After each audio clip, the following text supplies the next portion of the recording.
ముందుగా one TV news ప్రేక్షకులకు మహాశివరాత్రి శుభాకాంక్షలు. ఈరోజు మనం మేడ్చల్లోని శ్రీ దాక్షాయణి శ్రీ రామలింగేశ్వర స్వామి ఆలయంకి వచ్చాం. మరి ఈ ఆలయానికి సంబంధించి ఆలయం యొక్క విశిష్టతను, ఈరోజు మహాశివరాత్రికి సంబంధించిన ప్రత్యేక కార్యక్రమాలను మన గుడి సంబంధించిన ధర్మకర్త చైర్మన్ గారు ఉన్నారు, వారిని అడిగి మరిన్ని విషయాలు తెలుసుకుందాం. సార్ నమస్తే.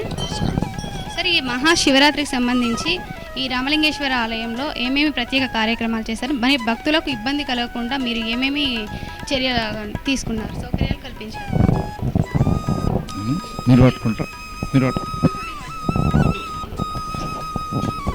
శ్రీ దాక్షాయణి సమేత రామలింగేశ్వర స్వామి దేవాలయము మేడ్చల్ చాలా పురాతన చరిత్ర గల దేవాలయం. ఇది ఇంచుమించు సుమారు 400 సంవత్సరాల క్రిందట దాత్రిక రాజలింగం గారు ఈ ఆలయాన్ని ఆయన కట్టి, ఆయన ఏమంటారు ఆలయ ధర్మకర్త, తర్వాత దాన్ని ఏమంటారు మన ఆలయ ఏమంటారు వంశపారంపర్య ధర్మకర్త, మళ్ళీ తర్వాత ఆయన founder trustee of the temple.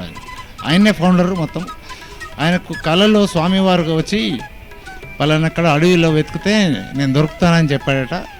అటువంటిది ఆయన ఒకరోజు వచ్చి అడవిలో ప్రాంతంలో గాలించగా ఇటు లింగం ఆయనకు దొరికినది.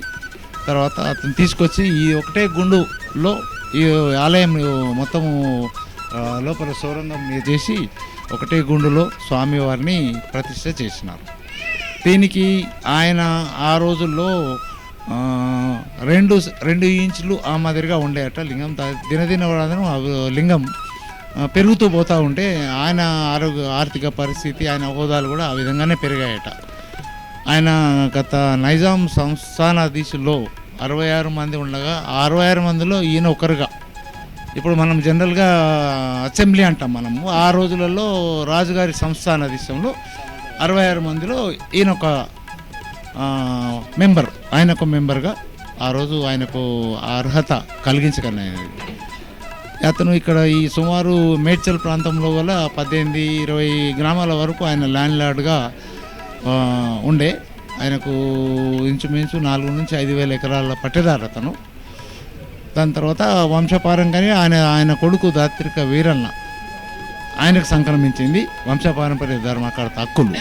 దాని తర్వాత మళ్ళీ ఆయనకు వీరన్నకు ముగ్గురు కొడుకులు సీతారాం బాలాజీ, కాశయ్య, శ్రీనివాస్. దాంట్లో మళ్ళా ఈ హిందూ ఫ్యామిలీ కన్నా ఫ్యామిలీ ఎల్డర్ పెద్ద కొడుకు కాబట్టి ఈ ఆలయ ఒక హక్కులు అంటే ముతవల్లి అంటారు, ధర్మకర్త హక్కులు సీతారాం బాలాజీ గారికి 1944లో ఆయనకు సంక్రమించినాయి.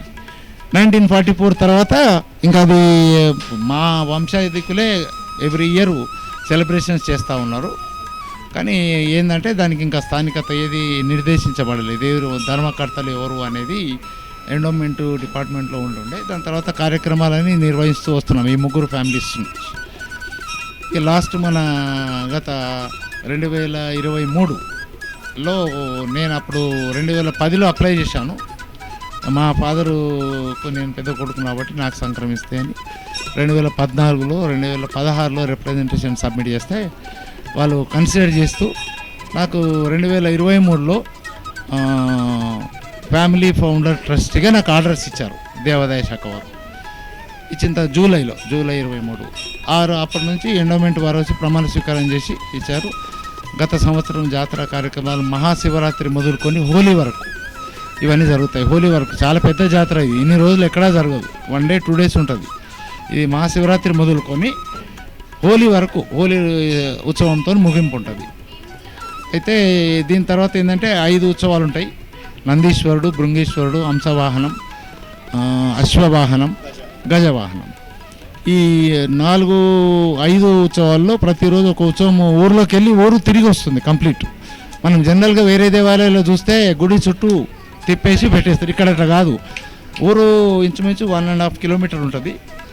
ఇక్కడ నుంచి అక్కడ మోసుకెళ్ళి అన్ని ట్రాక్టర్ మెషినరీ కాదు, మోసుకుంటానే ఈ రోజు వరకు కూడా ఊరంతా తిరిగి కడప తిరిగి ఆరతులు తీసుకొని వస్తాడు ఎవ్రీడే.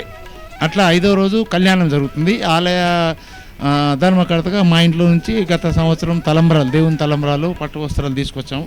ఈసారి కూడా పట్టు వస్త్రాలు 8వ తేదీ మార్చి కళ్యాణం ఉందండి. 9th నైట్ అంటే 10th మార్నింగ్ రథోత్సవం జరుగుతుంది. ఆ తర్వాత లంకాదానం ఉంటుంది. దాని తర్వాత లాస్ట్ 2-3 రోజులు దీపారాధన పూజలు జరుగుతాయి. ఆ తర్వాత హోలీ రోజు వరపూజ ఉంటుంది. దాని తర్వాత ఉత్సవం ఆ రోజు మార్నింగ్ వెళ్తుంది, అన్ని రోజులు నైట్ వెళ్తుంది. హోలీ రోజు మార్నింగ్ వెళ్ళి ఊరంతా తిరిగేసి మళ్ళీ గడప హారతులు తీసుకుని మళ్ళీ ఇక్కడ అది ముగింపు. ఇంకా ఎవ్రీ సంవత్సరం ఇదే మాదిరిగా జరుగుతూ ఉంటుంది. ముఖ్యంగా ఇప్పుడు వర్షాకాలం, ఇది పురాతన ఆలయం అయినప్పటికీ వర్షాకాలం వస్తే అక్కడక్కడ కొన్ని వాటర్ ఆగడము అలాంటివి, దానికి సంబంధించిన మరమ్మతు కార్యక్రమాలు ఏమైనా చేపడుతున్నారు? అది మీరు చెప్పింది అక్షరాలు కరెక్టమా.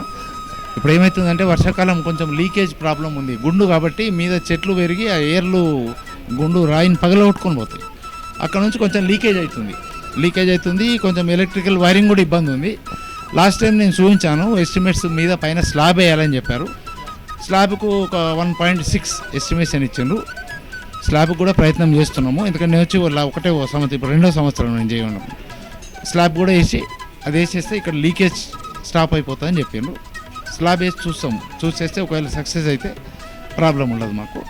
పైన చెట్లు కూడా అన్ని కట్ చేసాము, మొత్తం వేరే పైన క్లీనింగ్ చేసి నీట్గా పెట్టాము. ఎందుకంటే ఇప్పుడు ఈ ఉత్సవాలు జరిగిన తర్వాత కొంచెం టైం దొరుకుతుంది కాబట్టి ఆ టైంలో స్లాబ్ వేసేస్తే లీకేజ్ ప్రాబ్లం అనేది ఉండదు, వర్షాకాలం ప్రాబ్లం ఉండదు. మిగతా ఎండాకాలము చలికాలం ఏ ప్రాబ్లం లేదండి, ఓన్లీ వర్షాకాలం ప్రాబ్లం. ఈ మహాశివరాత్రి సందర్భంగా భక్తుల రద్దీ ఎక్కువగానే ఉంటుంది. అయితే భక్తులకు సంబంధించి అత్యవసర సేవలు కానీ, వారికి వాటర్ కానీ, మజ్జిగ కానీ అలాంటి ఏమైనా సౌకర్యాలు ఏమైనా కల్పించారా? ఇక్కడ ఆలయ ప్రాంగణంలో మేము నీటి సదుపాయం, మంచినీటి సదుపాయం పెట్టాము. మళ్ళీ తర్వాత ఇప్పుడు అభిషేకము వాటికి కూడా వాటర్ వసతి ట్యాంకరు ఉంది. దాంట్లో ట్యాప్తోని కొంచెం ఇక్కడ దగ్గర ఉంటుంది. ఎందుకంటే గుండు ప్రాంతం కదా, పైన ట్యాప్ ఇక్కడ ఫిక్స్ కాకుండా అక్కడ నీళ్ళు తీసుకొచ్చుకొని ఇక్కడ అభిషేకాలు జరుగుతాయి.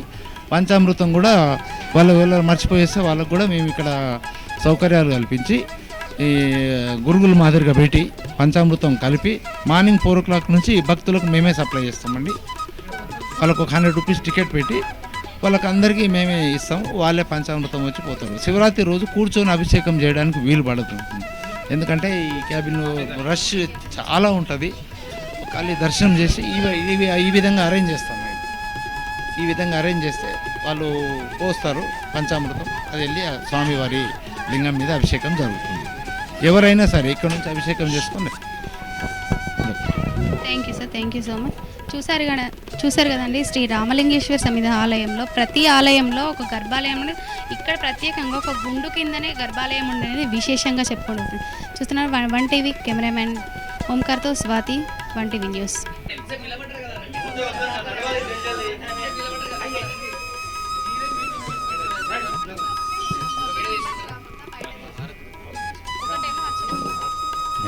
మేడ్చల్ జిల్లా మేడ్చల్ పట్టణంలో ఉన్నటువంటి శ్రీ దాక్షాయణి సమేత శ్రీ రామలింగేశ్వర స్వామి యొక్క దేవస్థానంలో ఈరోజు శివరాత్రి పర్వదినం సందర్భంగా అంగరంగ వైభవంగా నిర్వహించబడుతుంది. భక్తులు కూడా అధిక సంఖ్యలో విచ్చేసి స్వామివారిని సేవలు చేసుకోవడం జరుగుతున్నది. అభిషేకాలు మరియు అర్చనలతో పాటు తీర్థప్రసాదాలు తీసుకొని పోతున్నారు. ఈరోజు శివరాత్రి పర్వదినం సందర్భంగా మరి సాయంత్రం ఇంకా కూడా చాలా చాలా చాలా రద్దీగా ఉంటుంది. దీనికి సంబంధించినటువంటి సౌకర్యాలు చూసినట్టయితే ఫౌండర్ ట్రస్టీ అయినటువంటి శ్రీ దాత్రిక రాధాకృష్ణ గారు ఏర్పాట్లు పూర్తి చేయడం జరిగింది. దీంతోపాటు తదుపరి జాతర ఉత్సవాలు జరుగుతున్నాయి, బ్రహ్మోత్సవాలు 4వ తారీఖు నుంచి. ఆ ఉద్దేశం ముందు కూడా దృష్టిలో పెట్టుకొని అన్ని కలర్స్ వేయడం కానీ, నీటి సదుపాయం కానీ, రోడ్లు క్లీన్ చేయడం కానీ అన్నీ కూడా ఎవరు కూడా భక్తులకు ఇబ్బంది కాకుండా ఏర్పాట్లు చేయడం జరిగింది.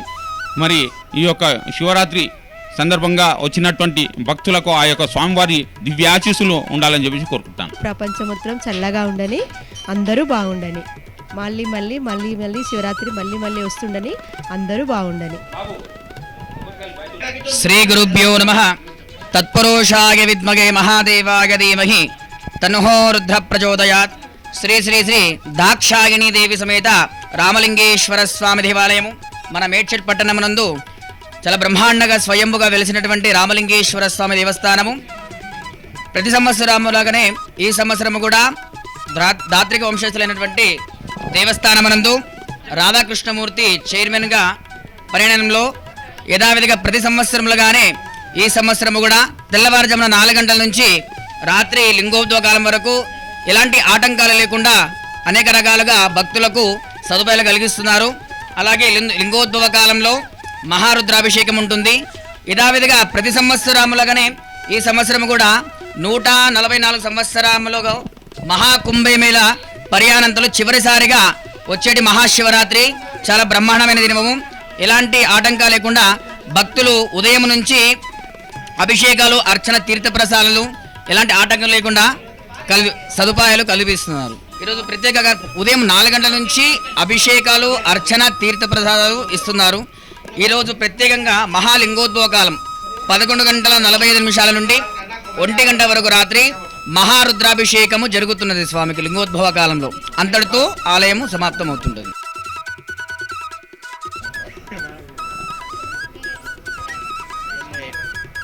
మనకి ఇక్కడ ఆలయంలో అయితే కొంతమంది శివభక్తులు శివమాలలతో దర్శనమిచ్చారు. వారిని అడిగి కొన్ని విశేషాలు తెలుసుకుందాం. సార్ చెప్పండి. ముందుగా ప్రేక్షకులందరికీ మహాశివరాత్రి శుభాకాంక్షలు. మేము గత 41 రోజుల నుంచి శివదీక్షలో ఉన్నాము. మా దీక్ష పరిపూర్ణమైన శివరాత్రిగా మేము అనుకుంటున్నాము. మాకు అదృష్టం ఇచ్చిన రాధాకృష్ణ గారికి, అలాగే కమిటీ మెంబర్స్ అందరికీ చాలా కృతజ్ఞతలు. నమస్తే.